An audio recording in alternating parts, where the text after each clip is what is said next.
Hello guys, welcome to this video. So, assuming you are a Potterhead, because if you are not a Potterhead, I would advise you not to watch this video because it will make no sense to you. So, assuming you are a Potterhead, you know what Harry Potter means to us, and so in this video I will address a very popular question: what is my favorite Harry Potter book? And yeah, this is my personal opinion, so obviously it need not match, but here's my take on the matter. So let's dive straight into the discussion.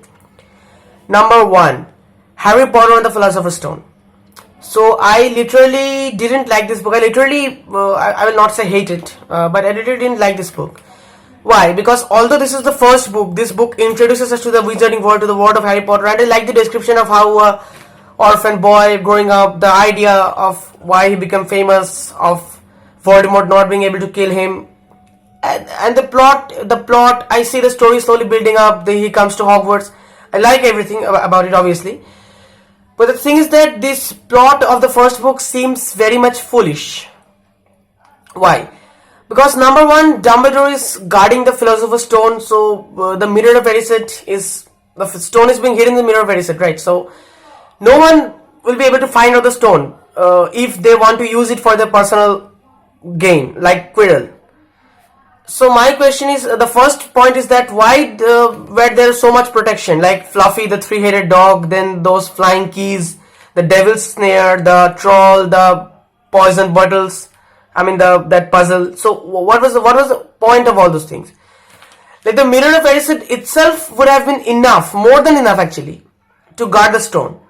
So was Dumbledore sort of playing a game with the trio, with Harry, Ron and Hermione, that maybe can they get past the guards or get past the obstacles or not? It seems like, those games, like you have to get past this obstacle. So that part makes no sense, because when you think of Harry Potter as a serious world, like see the wizarding world, it's not like a magic world, like you can wave a wand and do whatever you wish. It's not like that. There is happiness in that world, sadness in that world, just like our worlds. Like there was a very famous quote of Professor Dumbledore that magic causes as much trouble as it cures. So this concept of these obstacles guarding the Philosopher's Stone doesn't fit in well. This is the main reason why I didn't like the book. And the second reason is that the very idea of Philosopher's Stone seems like a fairy tale. Like a stone which can give you immortality, which can turn metal into gold. This seems like a fairy tale idea, and immortality is not possible, right? Even in the later books, J.K. Rowling herself said that immortality in the true sense is not possible. Even Voldemort tried Horcruxes, even he had to die in the end. Right? So, but how could and why should Nicholas Flamel and Dumbledore have this Philosopher's Stone? Why should Nicholas Flamel survive so long? And like, if this Philosopher's Stone exists, then like this is sort of makes no sense. Like a stone can make you immortal. Then why so much trouble with Horcruxes and everything? So this part doesn't fit in well with the rest of the story, the rest of the book. So that's why I don't like the first book at all. Anyway, definitely it's not my favorite book, so we can exclude it from the list, from the possible books. Coming to the second book, The Chamber of Secrets. Now, many people say they don't like The Chamber of Secrets, but I personally find this book to be very enjoyable. Yeah. Obviously, this is not my favorite book. I'm telling you from now only. It's not my favorite book, but I find this book to be very enjoyable. Mainly because the plot in this book is not like a fairy tale plot that was in the first book.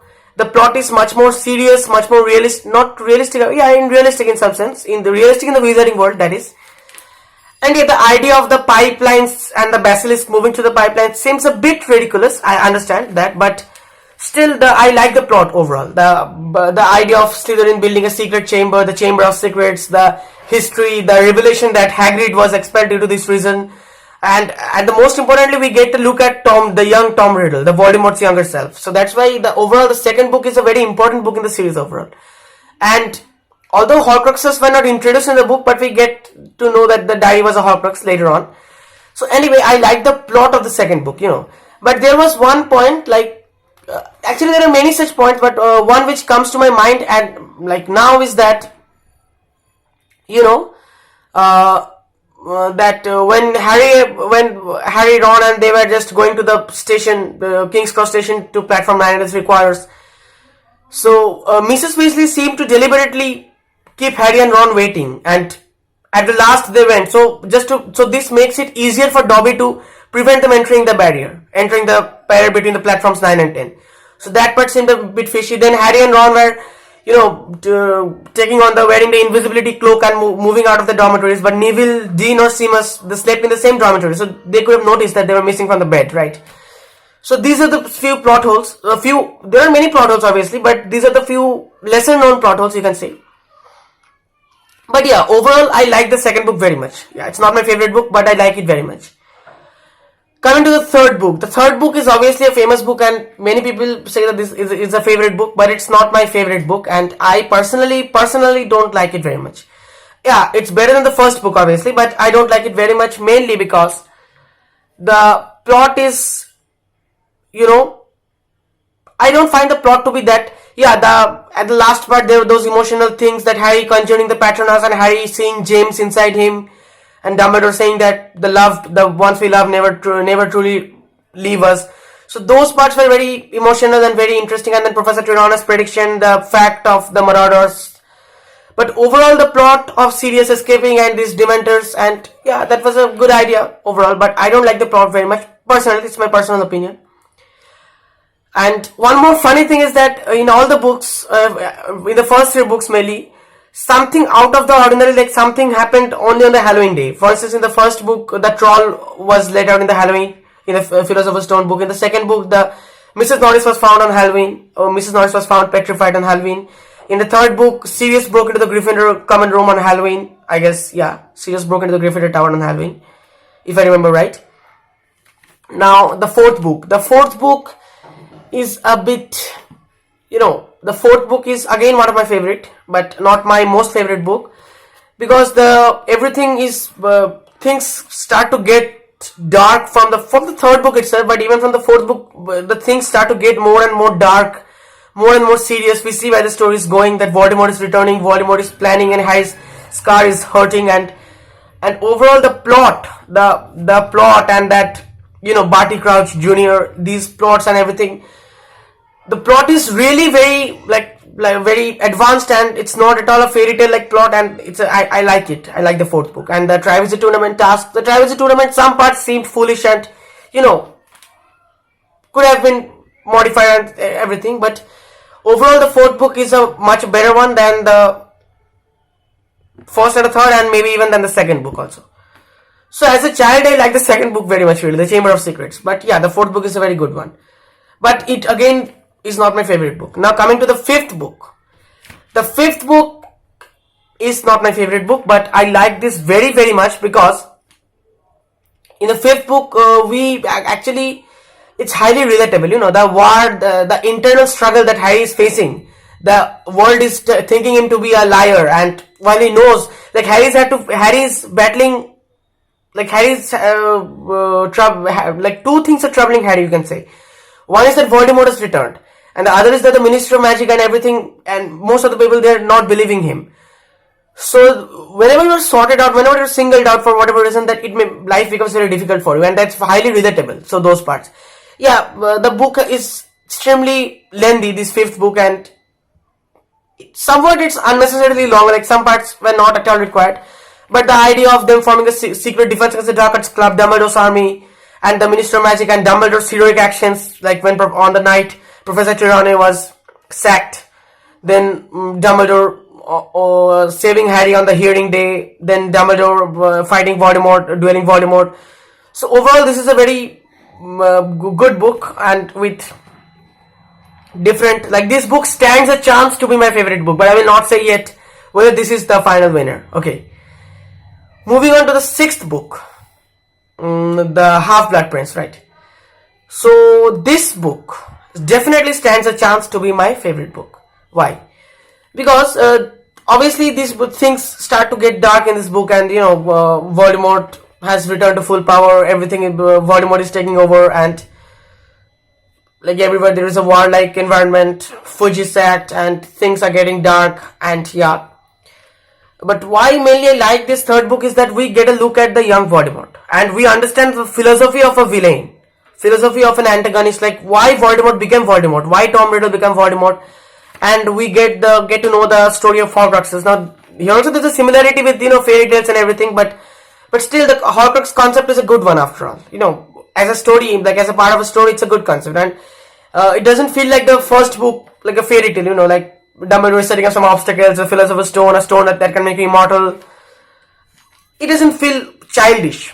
And in the Half-Blood Prince, Dumbledore's death, the Sirius's death also, these deaths have been, the feeling, the chapter after Dumbledore dies and after Sirius dies, the words that J.K. Rowling wrote, it's highly relatable. I lost my grandfather a few days back due to COVID, and I can highly relate. Like my life has been divided into two parts. One with my grandfather in it and the one without him. So this is just the precise word which J.K. Rowling wrote. This is how Harry felt after he lost Sirius and after he lost Dumbledore also. So Snape killed Dumbledore and Harry's preparing himself for the final battle. So overall, the sixth book really sets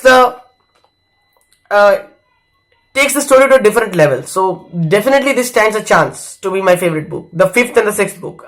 I have to choose among these two books. Right. Now the seventh book, Deathly Hallows. So I will consider this Deathly Hallows as one book because I am going by the books and not by the movies. Okay. So the Deathly Hallows is obviously a very good book, but it's never my favorite book. It will never be my favorite book because, again, the plot is very good, that Harry disarming Draco and then the trios adventures, but it seemed a bit monotonous that they were, searching for Horcruxes and searching. But yeah, many real life things were there, like, Ron left Harry and Hermione and misunderstandings, like that happens in real life, and so those things were there, and then, but the thing is that, and this part is, most of you know, the last part was sort of accelerated. The story is progressing slowly, and then Harry comes to Hogwarts, the Battle of Hogwarts.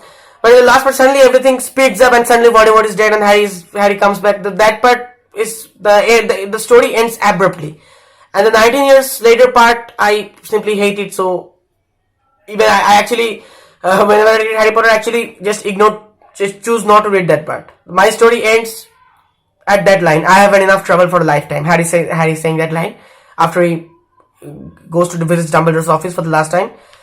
After that, this 19 years later part I don't like it personally. Anyway, because and so that's it. So that's a small discussion about all the 7 books of Harry Potter. Now, so which is my favorite book? So the choice is between Half-Blood Prince and the Order of the Phoenix. Now, I would say among these two books, I would say. I'm just making this video spontaneously. I'm really not decided the answer. So it's a tough decision actually. So I would say, actually, it's impossible to say because both these books are very, very good. Both these books are very, very good. But yeah, maybe Half-Blood Prince. But Order of the Phoenix is no less good. So my choice is the Half-Blood Prince. That's my favorite Harry Potter book. And what's yours? Please comment below. And I hope you enjoyed this video. It's only for Potterheads. That's all for this video. Thank you very much.